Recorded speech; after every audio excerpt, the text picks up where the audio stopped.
Hello everyone! Welcome and welcome back to my channel. So meron po tayong isi-share na offload experience po today. And ito pong kababayan natin na offload na po siya 2 times sa Philippine Immigration. So ito po yung sabi niya, ask ko lang po paano mag-avail ng service niyo para po hindi na ulit ako ma-offload. Kasi 2 times na po ako na-offload and true po yung sinabi niyo na very traumatic para sa akin. Pero gusto ko pa rin po sanang mag-try. Ang first offload ko po is nung May 12, 2023. Ang travel ko po is as tourist to Palau. Pa-hide na lang po ng identity ko po. Yung first po, sa first window, ask po ako, tinanong siya about purpose of travel. Sabi ko po, tourist. Country of destination, answer ko po, Palau. Are you traveling alone? Yes po, sagot ko.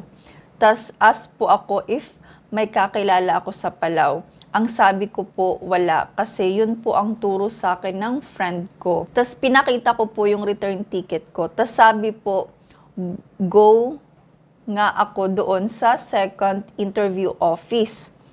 So, pina-proceed siya sa secondary inspection. Pagdating po doon, dami rin tanong about sa work, ID, COE, may hotel booking ka ba? Sagot ko po, meron din. Search niya po yata yung hotel ko kasi ang sabi niya, di daw niya matrace. Pero pinakita ko po yung hotel bookings ko. Tapos yung email din po ng ticket ko, ask din. Wala po akong naipakita kasi send lang po sa akin ang ticket through scans send sa email.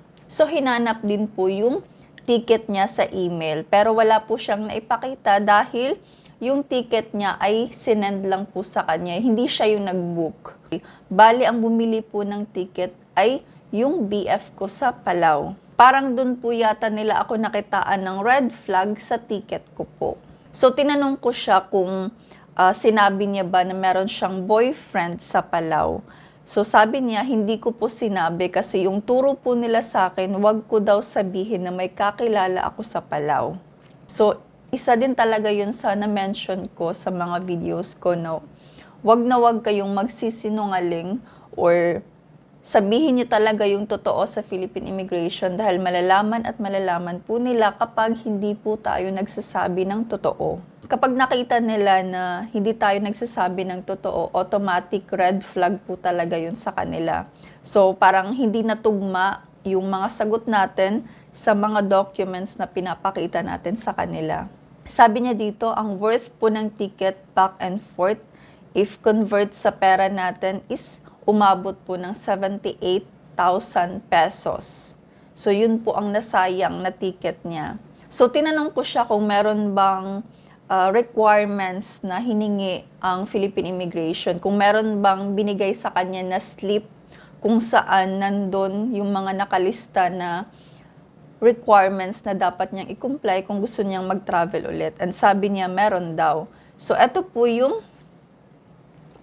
slip na binigay sa kanya. So dahil hindi siya ang bumili ng ticket, yung boyfriend niya ang bumili ng ticket, hinanapan po siya ng affidavit of support and guarantee na dapat ay authenticated. Pero ang nakalagay po dito sa slip na to, meron po dito na by at least 4th civil degree relative by affinity or consanguinity. Meaning dapat ay family relative niya po ang mag-sponsor sa kanya. Dapat family relative niya ang mag-provide ng affidavit of support and guarantee. And then, copy of sponsor's passport, overseas employment certificate or OEC, and work visa. And then, proof of relation with the sponsor. Yun na po yung original PSA issued birth certificate or marriage certificate. So, ngayon, ang problema ay hindi naman niya relative yung mag-sponsor sa kanya. Boyfriend naman niya ang mag-sponsor. So, ang nangyari, kinumply niya po itong affidavit of support, kumuha po yung boyfriend niya, and nag-travel po ulit siya. Sabi niya dito, yung second try ko po nung December 19, may invitation letter na po ako galing sa BF ko, pero offload pa rin po ako. di daw po pwede mag-invite ang friend lang. Yun po yung sabi sa kanya ng immigration officer.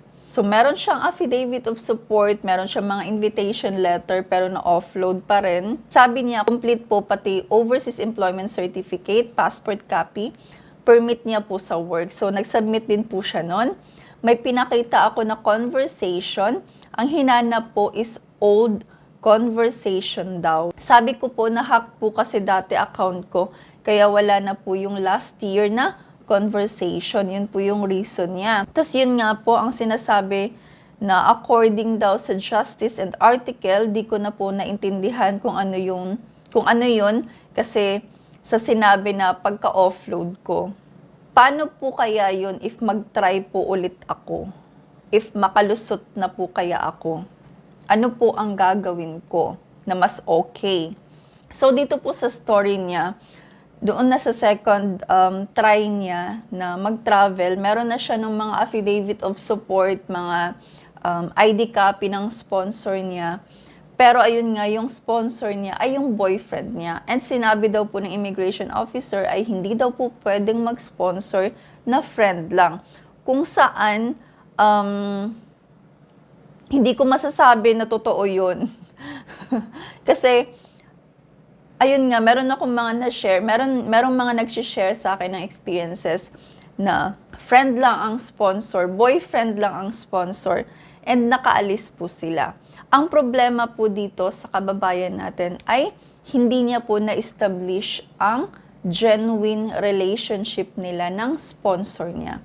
Sinasabi niya na boyfriend, pero siguro nakita doon sa conversation na parang hindi genuine ba. And then, ayun nga, hinanapan siya ng old conversation nila, pero wala po siyang naipakita dahil na-hack daw po yung account niya, kaya hindi niya na ma-open yung old conversation.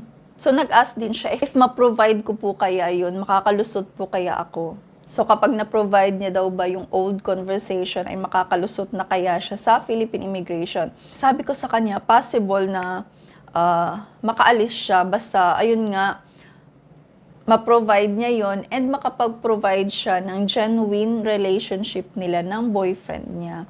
Kasi hindi ko rin talaga sure kung makakaalis ba or hindi. Magdedepende na lang din talaga yun sa Philippine Immigration Officer na mag-interview sa kanya kung i-consider yung mga pinapakita niyang documents. So masasabi ko na lang din talaga na hindi na kahit pala meron na tayong affidavit of support and guarantee and kahit ano pa mga documents, kung makikita ng Philippine Immigration na hindi genuine yung relationship natin sa sponsor natin kapag, for example, boyfriend or girlfriend, so possible pa rin talaga na ma-offload.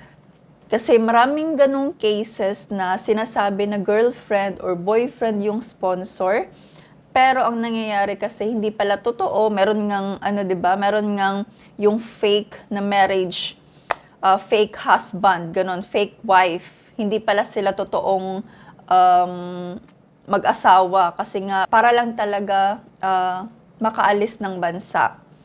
So isa po yun din talaga na chine-check ng immigration kung talagang totoo yung relationship natin, yung mga dinedeclare natin sa Philippine Immigration. Kung sasabihin natin na magvi-visit tayo sa boyfriend, so i-check po talaga nila yan kung talagang boyfriend natin yung i-visit natin. So kaya naman dapat handa po tayo sa proof of relationship. Kung ano man yung mga i-declare natin sa Philippine Immigration, maghanda po tayo ng mga proof nun na totoo yung mga sinasabi natin. So ayun po, kung meron po kayong mga questions or clarifications, or kung gusto niyo pong mag-share ng mga immigration experiences niyo po, pwede niyo po akong i-message para at least ma-share po natin sa mga kababayan natin and para aware po sila kung ano-ano yung mga documents na dapat nilang ihanda. I-message niyo lang po ako, ilalagay ko po sa description yung mga link po ng social media accounts kung saan niyo po ako pwedeng i-message. Thank you po for watching. Bye-bye!